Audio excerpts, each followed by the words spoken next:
ఎవ్వరు కూడా అన్నం లేదని బాధపడే పరిస్థితి లేకుండా ప్రతి ఒక్కరి కడుపు నింపాలి అనే ఉద్దేశంతో అన్నా క్యాంటీన్లు పెట్టాం.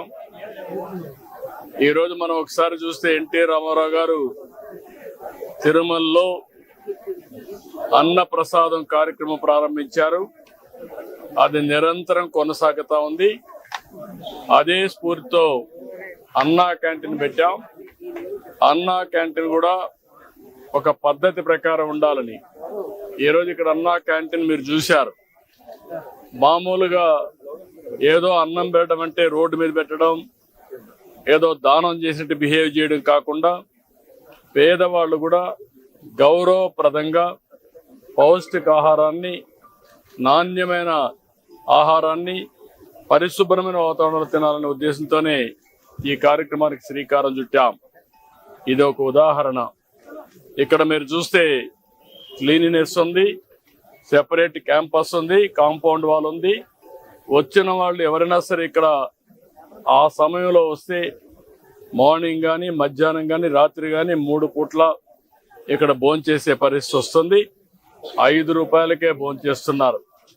చాలా మంది అనేక పనుల కోసం బయట వస్తారు. ఒక ఆటో డ్రైవర్ కావచ్చు, ఒక ముఠా కార్మికుడు కావచ్చు, లేకుంటే రోడ్లు క్లీన్ చేసే కార్మికులు కావచ్చు, లేకుంటే ప్రజలు కావచ్చు. ఇలాంటి వాళ్ళు చాలా మంది ఉంటారు.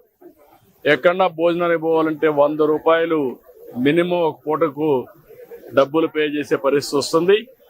అక్కడ కూడా పౌష్టికాహారం దొరికే పరిస్థితి లేదు. ఇవన్నీ పరిష్కారం కోసం పెట్టాం. ఈరోజు ఇక్కడ ఏదైతే ఈ ఫౌండేషన్ ఉందో, ఇస్కాన్ ఫౌండేషన్ చాలా మంచి వర్క్ చేస్తున్నారు. అది కూడా సెంట్రలైజ్డ్ కిచెన్ పెట్టి, అది కూడా చాలా పౌష్టికాహారం కానీ వెరైటీస్ కూడా పెంచి రుచికరమైన, నాణ్యమైన ఫుడ్ పెట్టే పరిస్థితికి వచ్చారు. ఈరోజు రాష్ట్రంలో 269 అన్నా క్యాంటీన్లు పనిచేస్తున్నాయి. మొన్నే 62 ఓపెన్ చేశాం. ఇంకొక 5 కూడా తొందరలోనే ప్రారంభమవుతాయి. 275 క్యాంటీన్ని ప్రారంభిస్తున్నాం.